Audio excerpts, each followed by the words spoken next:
So, who the hell is this guy? And why should you listen to me? Well, first of all, my name's Josh Gay, and you're going to see me listed as Josh G on some of our stuff, and I'm going to explain that in just a minute because it involves the algorithm and a Pride 5K in Key West, and it's a better story than you'd think. But to start, I'm the new full-time host of The Ring of Fire, and I want to tell you who I am, what I bring to the table, and my background, because I think you've earned a straight answer on who I am. So first of all, what can you expect from me?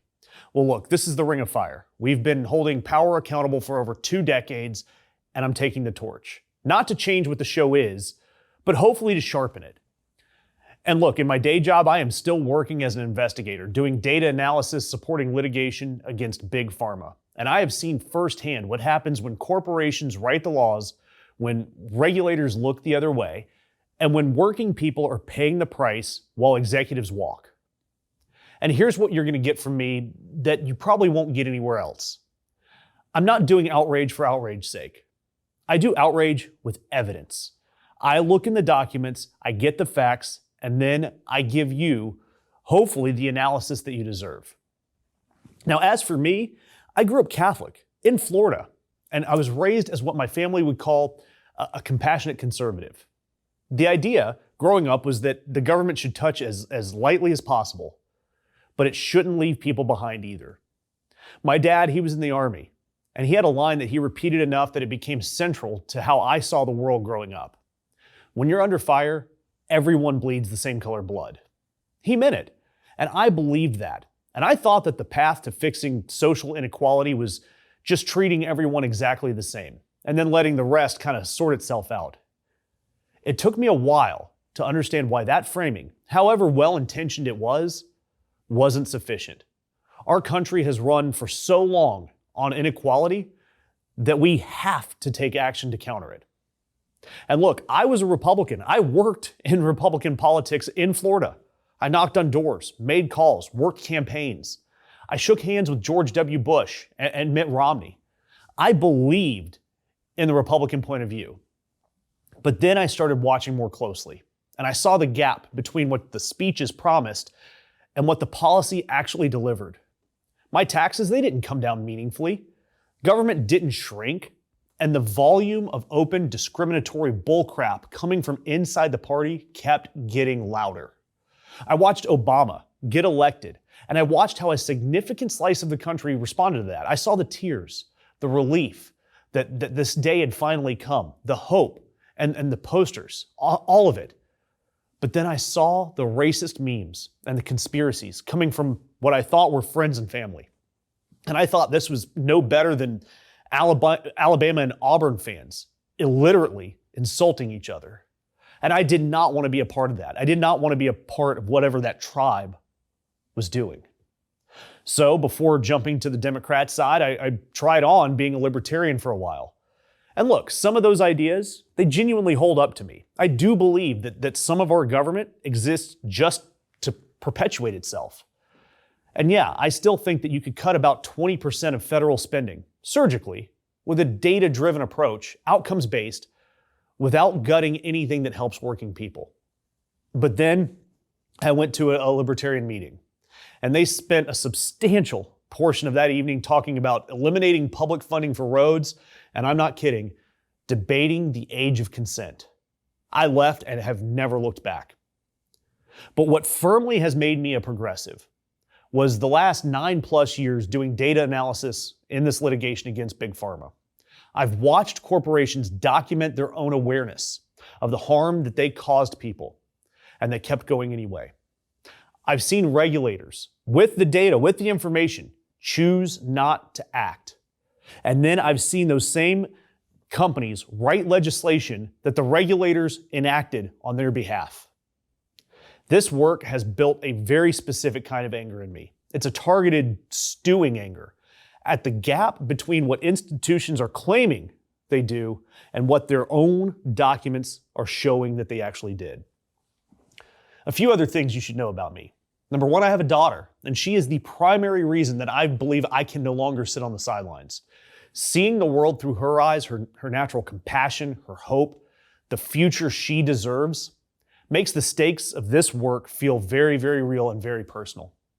I also travel a lot, and I've seen how the rest of the world works, what doesn't, and how the United States is viewed from an outsider's perspective.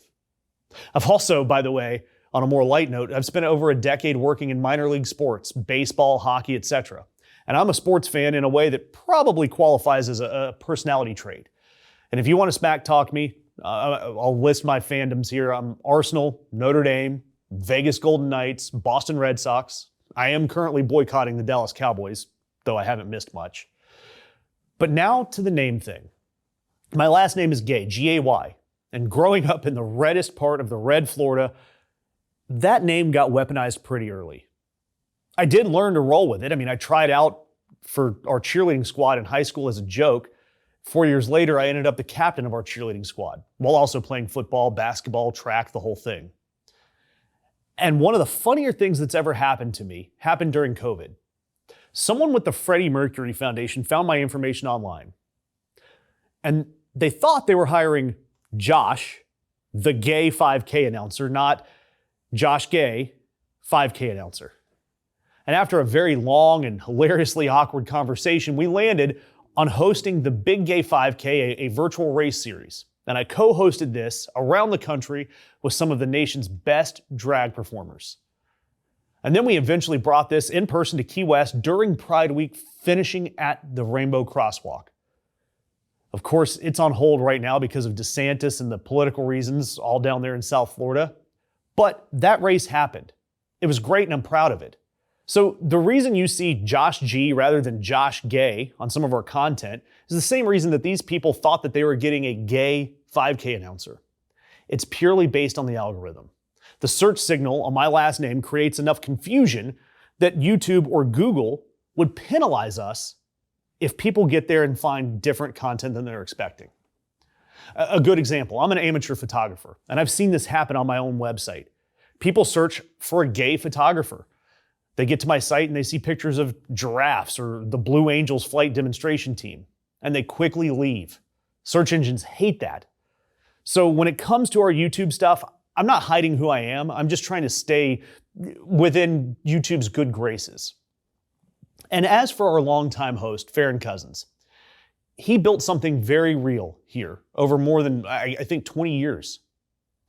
I joined on 9 years ago and ended up in the litigation side of the world here. But I became a fan of Farron's immediately. And I still want nothing more than to see him keep growing. This is not a competition by any means. But the point is, I know I can't replace Farron. He built trust with you. And I am here to build on that trust, on what he created, and hopefully bring my own perspective. In return, I'm asking for something from you guys. I'm asking that you give me some time. Watch some videos. Give me your real feedback. And if I haven't earned your trust within a few days, a few weeks, I totally understand. I get it. In the meantime, I'm asking that you hit the subscribe button, hit that notification bell. And more importantly, I want to hear from you in the comments. What do you want to know about me? What do you want to hear from me? What policies do you want to hear me discuss? I will do a part 2 to this. I'll probably do more than that. And I want your questions to build part 2. So yeah, I'm Josh Gay. This is the Ring of Fire, and I want to get to work. They called it closed, filed away, forgotten. But some truths don't stay buried. Time doesn't erase guilt. A reckoning is always just around the corner. A death in Arcadia. Justice has a long memory.